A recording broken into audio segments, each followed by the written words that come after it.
Hello दोस्तों, आप सभी का बहुत बहुत स्वागत है अक्षय वन यूट्यूब चैनल पर। और आज मैं आपके लिए लेकर आया हूँ कुछ रियल पैरानॉर्मल स्टोरीज़। आज जो पैरानॉर्मल घटनाएं मैं आपको बताने वाला हूँ वो सभी घटनाएं इंडियन ओरिजिन की हैं और मैं उम्मीद करता हूँ कि ये सभी घटनाएं आपको ज़रूर पसंद आएंगी।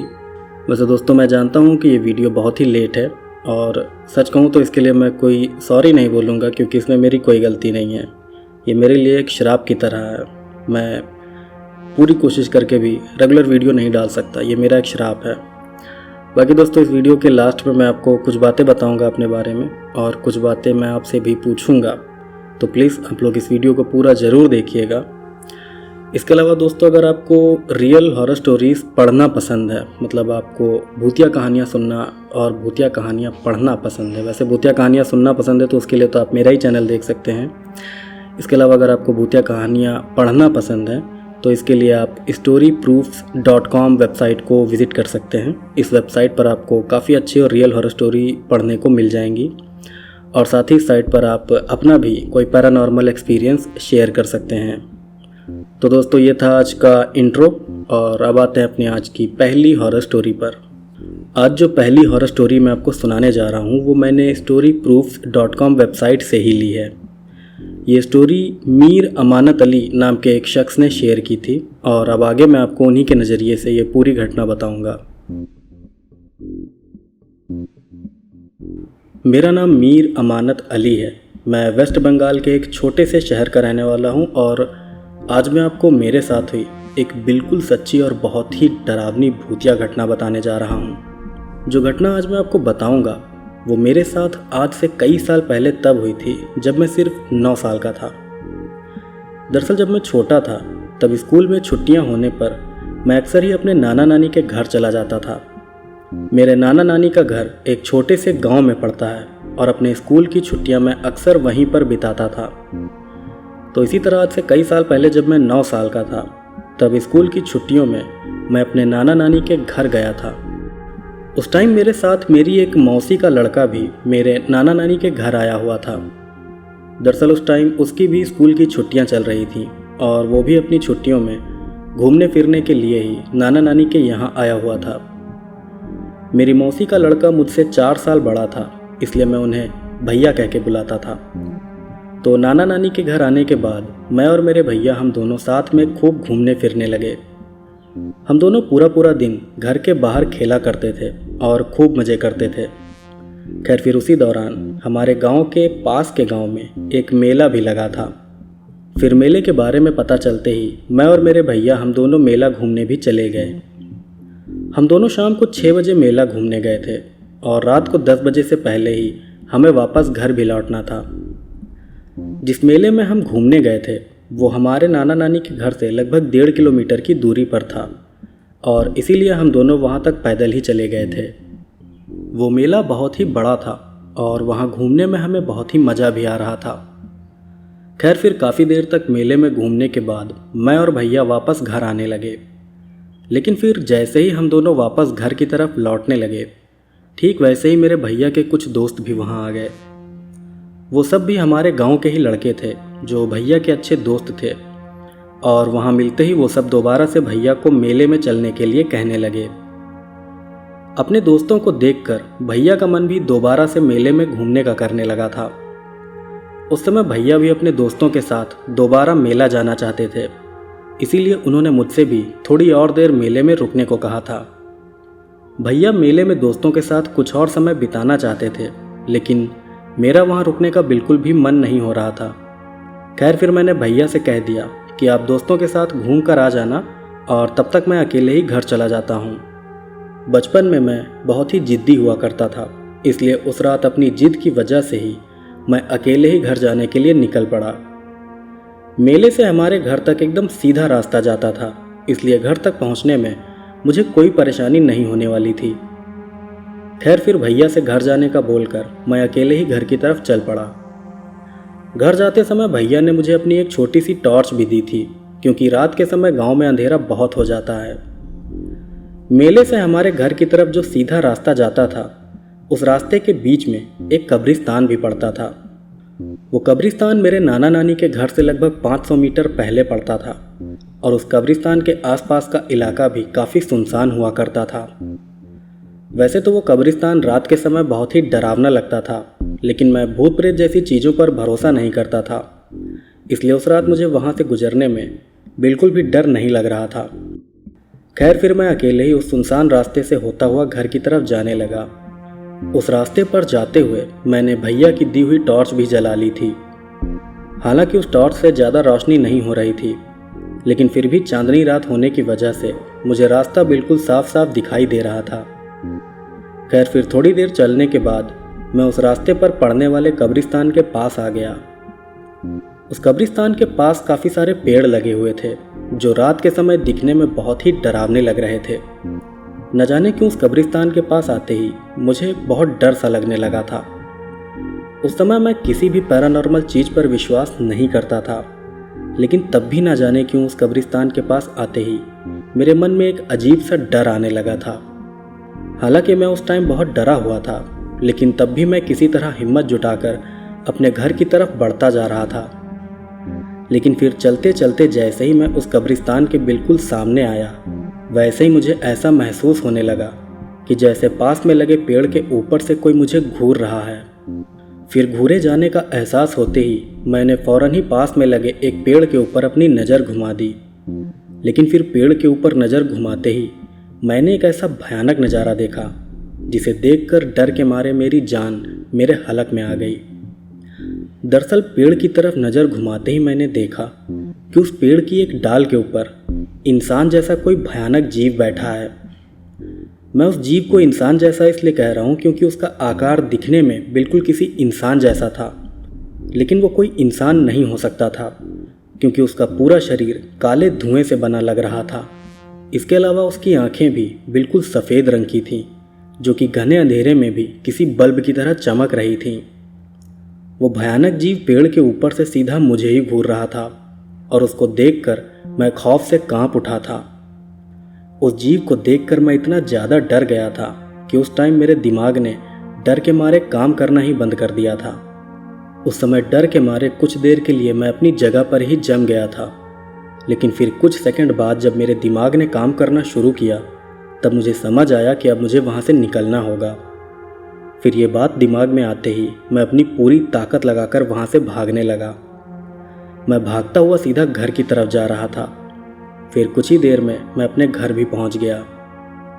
घर पहुँचकर मैंने ये बात किसी को नहीं बताई, क्योंकि अगर मैं ये बात किसी को बता देता तो मेरे साथ साथ भैया भी बहुत डांट खाते।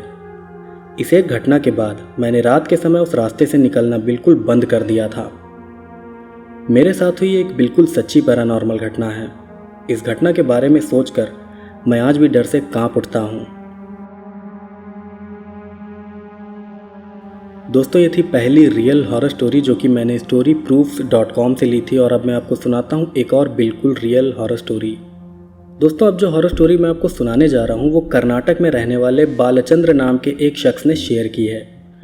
तो अब आगे मैं आपको ये पूरी घटना बालचंद्र जी के नज़रिए से ही बताऊंगा।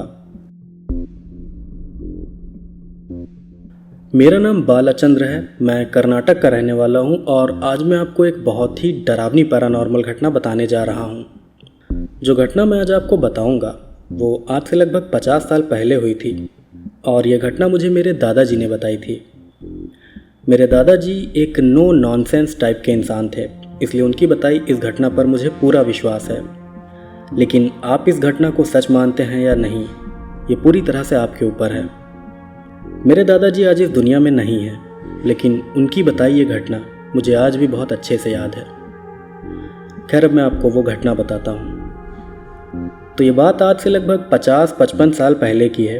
तब कर्नाटक के वेस्टर्न घाट के पास एक गांव में एक छोटा सा परिवार रहता था। वैसे अगर आपको वेस्टर्न घाट के बारे में नहीं पता है तो मैं आपको बता दूं कि वेस्टर्न घाट भारत में मौजूद एक बहुत ही पुरानी पर्वत श्रृंखला है, जो कि गुजरात, महाराष्ट्र, गोवा, कर्नाटक, तमिलनाडु और केरल राज्यों तक फैली हुई है। ये पर्वत श्रृंखला बहुत ही पुरानी मानी जाती है और इस पर्वत श्रृंखला के आसपास काफ़ी सारे घने जंगल भी हैं। खैर, अब घटना पर वापस आते हैं। तो ये बात आज से 50 साल पहले की है। तब कर्नाटक के वेस्टर्न घाट पर बसे एक छोटे से गांव में तेजेंद्र नाम का एक आदमी अपने परिवार के साथ रहता था। तेजेंद्र के परिवार में उसकी पत्नी शीतल और उसका एक 6 साल का बच्चा, कुल 3 लोग ही थे। तेजेंद्र का घर गांव के बिल्कुल आखिरी छोर पर था। इस वजह से उनका घर बाकी लोगों के घरों से काफ़ी दूर भी था। तेजेंद्र के घर से थोड़ी दूरी पर ही वेस्टर्न घाट के जंगल भी शुरू होते थे। तो बात यह है कि उस समय यानी कि आज से 50 साल पहले ज़्यादातर लोग खेती करके ही अपना गुजारा करते थे और इसी तरह तेजेंद्र भी खेतों में ही काम करता था, जबकि उसकी पत्नी शीतल घर के काम संभालती थी। तेजेंद्र सुबह ही खेतों में काम करने चला जाता था और शाम को सूरज ढलने से पहले ही वो वापस घर भी आ जाता था। तो इसी तरह एक बार वो सुबह खेतों में काम करने गया था। फिर शाम को जब उसके घर लौटने का समय हुआ तब अचानक ही बहुत तेज़ बारिश शुरू हो गई।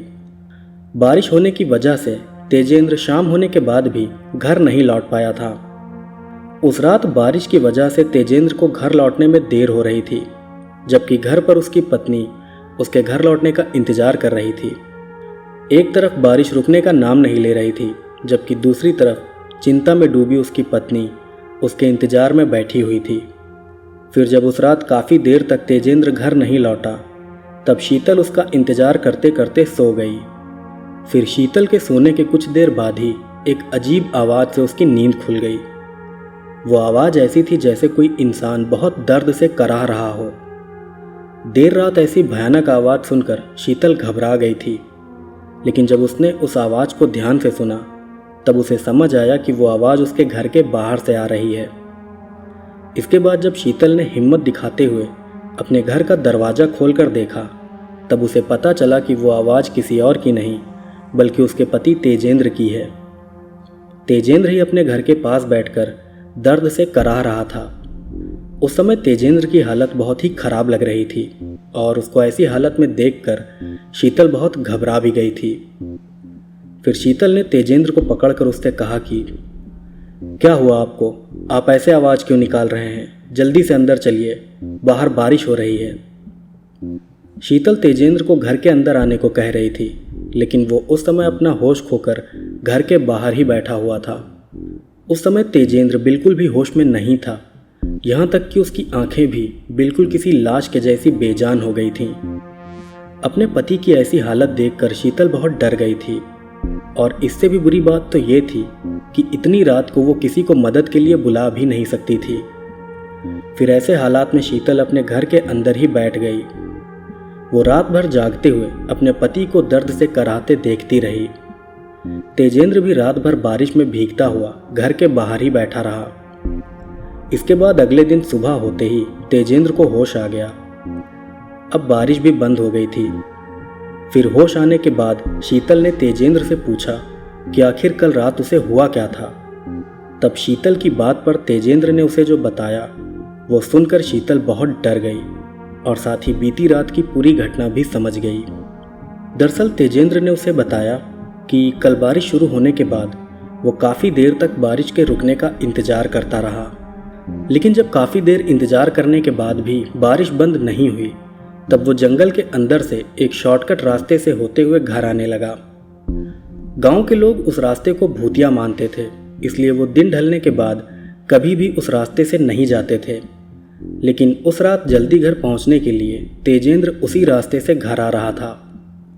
लेकिन फिर उस रास्ते पर कुछ दूर चलते ही तेजेंद्र को अचानक से अपने पीछे किसी और के चलने की भी आवाज़ आने लगी। चलने की वो आवाज़ बहुत ही डरावनी थी और उस आवाज़ से तेजेंद्र समझ गया था कि कोई बुरी शक्ति उसके पीछे पड़ गई है। फिर ये बात समझ में आते ही तेजेंद्र वहाँ से थोड़ी दूरी पर बने गांव के कुलदेवता के मंदिर की तरफ जाने लगा।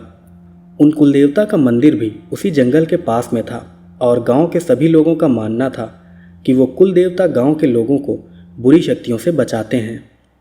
यही वजह थी कि अपनी रक्षा के लिए तेजेंद्र भी उन्हीं कुलदेवता के मंदिर की तरफ जाने लगा था। लेकिन फिर जैसे ही तेजेंद्र कुलदेवता के मंदिर के पास पहुंचा, वैसे ही वो बेहोश हो गया। उसके बाद उसे सीधा अगले दिन सुबह होश आया।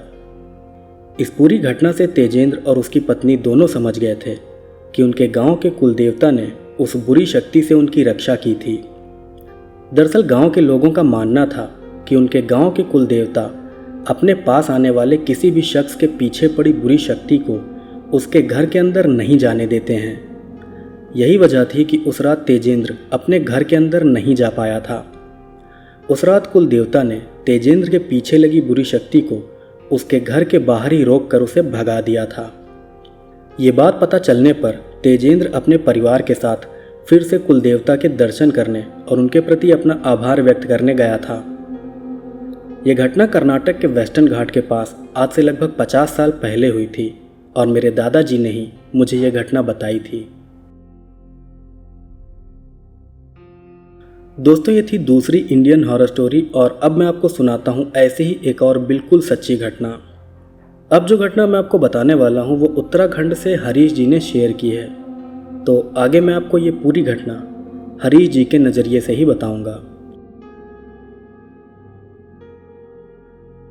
मेरा नाम हरीश बोरा है। मैं उत्तराखंड के चंपावत ज़िले के एक गांव का रहने वाला हूं और आज मैं आपको एक बहुत ही डरावनी भूतिया घटना बताने जा रहा हूं।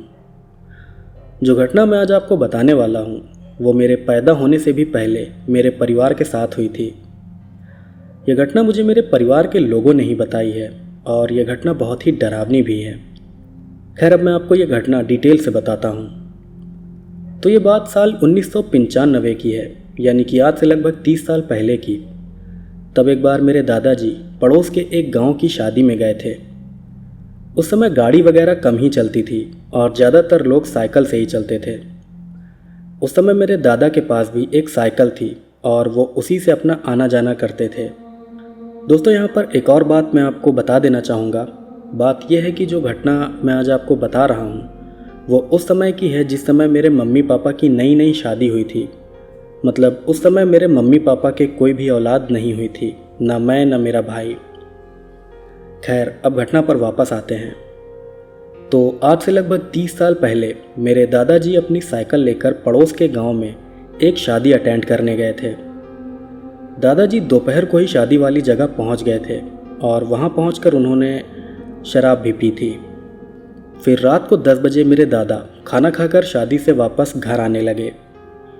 उस समय हमारे गांव के आसपास का इलाका काफ़ी जंगली हुआ करता था, इसलिए दादाजी काफ़ी तेज़ी से साइकिल चलाते हुए घर आ रहे थे। फिर कुछ ही देर में दादाजी घर आ गए। घर आने के बाद वो अपने कमरे में जाकर सो गए। उस समय तक घर के बाकी लोग भी खाना खाकर सो चुके थे। खैर, फिर उस रात जब सभी लोग आराम से सो रहे थे, ठीक उसी समय कोई ज़ोर ज़ोर से हमारे घर का दरवाज़ा खटखटाने लगता है। फिर खटखटाने की उस आवाज़ को सुनकर मेरी दादी नींद से जाग जाती हैं। नींद से उठने के बाद वो दरवाज़ा खोलने के लिए जाती हैं, लेकिन जैसे ही दादी दरवाजे के पास पहुंची वैसे उन्हें बाहर से एक आवाज़ सुनाई दी, दरवाज़ा खोलो। वो आवाज़ मेरे दादाजी की थी और उस आवाज़ को सुनकर मेरी दादी बिल्कुल हैरान रह गई थी, क्योंकि मेरी दादी जानती थी कि दादाजी कमरे में सो रहे हैं और इसीलिए उन्हें ये बात समझ नहीं आ रही थी कि आखिर उनकी आवाज़ में घर के बाहर से ये कौन बोल रहा है। फिर धीरे धीरे दरवाज़ा पीटने की वो आवाज़ तेज़ होने लगी। इसके बाद मेरी दादी ने घर के बाकी लोगों को भी जगा दिया और उन्हें भी इस पूरी घटना के बारे में बताया। फिर मेरे मम्मी पापा और दादाजी सभी लोग नींद से उठकर दरवाजे के पास आ गए। परिवार के सभी लोगों के जमा होने के बाद भी घर के बाहर से वो आवाज़ आती रही, दरवाज़ा खोलो, मैं बाहर खड़ा हूँ, मुझे अंदर आने दो। हमारे घर के बाहर जो कोई भी था वो बिल्कुल मेरे दादाजी की आवाज़ में ही दरवाज़ा खोलने को कह रहा था। उस आवाज़ को सुनकर मेरे परिवार के सभी लोग बहुत ज़्यादा डर गए थे। इस पूरे घटनाक्रम से मेरे घर वाले समझ गए थे कि बाहर जो कोई भी है वो कोई इंसान नहीं बल्कि कोई बुरा साया है। खैर, इसके बाद मेरे परिवार के सभी लोग वो पूरी रात दरवाजे के पास ही बैठे रहे। वो पूरी रात घर के बाहर से आवाज़ आती रही, लेकिन सुबह होते ही वो आवाज़ आना बंद हो गई। इस घटना से मेरे दादा दादी बहुत डर गए थे, इसीलिए वो एक पंडित जी के पास भी गए थे। उन्होंने पंडित जी को भी रात को हुई वो पूरी घटना बताई थी। तब उस पूरी घटना को सुनकर पंडित जी ने दादा दादी से बताया कि बीती रात को तुम्हारे घर पर एक छलावा आया था। पंडित जी ने यह भी बताया था कि वो छलावा दादाजी का पीछा करते करते तुम्हारे घर तक पहुंचा था, लेकिन तुम्हारे घर में कोई ऐसी दिव्य शक्ति है जिसने उस छलावे को तुम्हारे घर के अंदर नहीं आने दिया। पंडित जी की बात सुनकर मेरे दादा दादी समझ गए थे कि उस रात छलावे से उनकी रक्षा उनके पितरों ने ही की होगी, क्योंकि हमारे घर में पितरों का बहुत मान सम्मान किया जाता है। ये एक बिल्कुल सच्ची घटना है जो मेरे परिवार के साथ हुई थी और ख़ुद मेरे परिवार के लोगों ने ही मुझे ये घटना बताई भी है। दोस्तों, ये थी आज की 3 बिल्कुल रियल इंडियन हॉरर स्टोरीज़। मैं आपको बता दूं कि इस तरह की घटनाएं बहुत होती हैं और मैंने ऐसी और भी कई कहानियां पढ़ी हैं जिसमें कोई मरा हुआ शख्स अपने परिवार पर आने वाले किसी बुरे साये को रोककर अपने परिवार की रक्षा करता है। ऐसी अगर कोई घटना मुझे मिलेगी, मतलब ऐसी कोई रियल घटना मुझे मिलेगी, तो मैं उसे भी अगले वीडियो में ज़रूर इंक्लूड करूँगा। इसके अलावा दोस्तों, मैंने आपसे वीडियो की शुरुआत में कहा था कि मैं आपको एक बात बताना चाहता हूँ और आपसे कुछ पूछना चाहता हूँ। तो ये बात मैं आपको बता दूँ, ये मैं पर्सनल बात आज पहली बार शेयर कर रहा हूँ। मैं आपको एक सच बात बता दूँ कि मैं एक इंट्रोवर्ट इंसान हूँ। मुझे लोगों से ज़्यादा बात करना नहीं पसंद, मैं अकेले रहता हूँ। इसके अलावा पता नहीं मेरे साथ क्या है कि मैं जब भी सही से काम करने की कोशिश करता हूँ, मैं जब भी कोशिश करता हूँ कि मैं हर हफ्ते सही से वीडियो डालूँ, रेगुलर वीडियो डालूँ, मेहनत करूँ, तब पता नहीं मेरे साथ ऐसा क्या हो जाता है कि मुझे कोई बड़ी बीमारी लग जाती है, या मेरा कोई एक्सीडेंट हो जाता है, या मेरे परिवार पर कोई ऐसी मुसीबत आ जाती है कि मैं काम नहीं कर पाता और मेरा पैसा पूरा सब बर्बाद हो जाता है उसी में।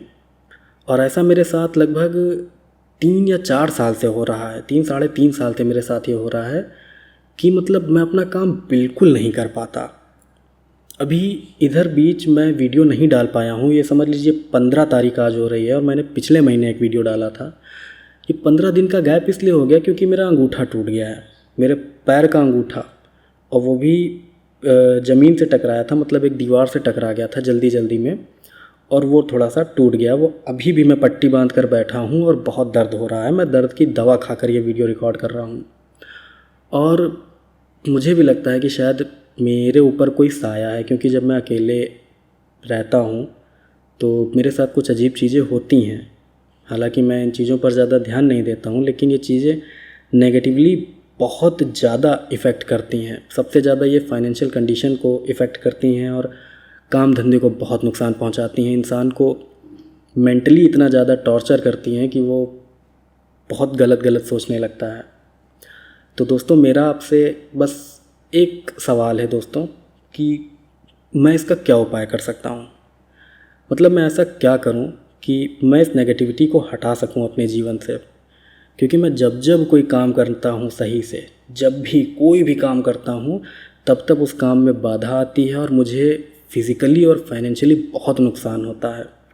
मुझे ऐसा महसूस होता है कि जैसे कोई शक्ति ऐसी है जो मेरा नुकसान कर रही है और जो मेरा नुकसान चाहती है, जबकि मैं किसी का नुकसान नहीं करता। मैं अपने से मतलब रखने वाला इंसान हूँ।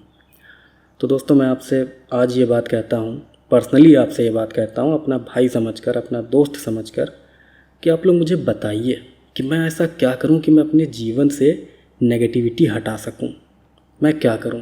क्योंकि मुझे पता है आप में से कई लोग ऐसे होंगे जिन्हें इस मामले में जानकारी ज़रूर होगी। खैर दोस्तों, आज का वीडियो यहीं पर ख़त्म होता है और उम्मीद है आप समझ गए होंगे कि वीडियो क्यों लेट होता है। और मेरे चैनल पर भी व्यूज़ जो डाउन हो रहे हैं, ये सब सत्यानाश उसी से है, सारा का सारा सत्यानाश उसी से है।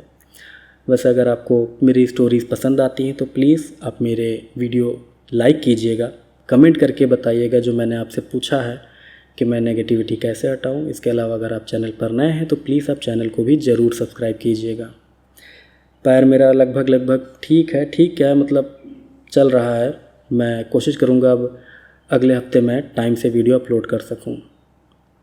खैर दोस्तों, अब वीडियो ख़त्म होता है और मिलते हैं आपसे अगली वीडियो में। तब तक के लिए जय श्री कृष्ण।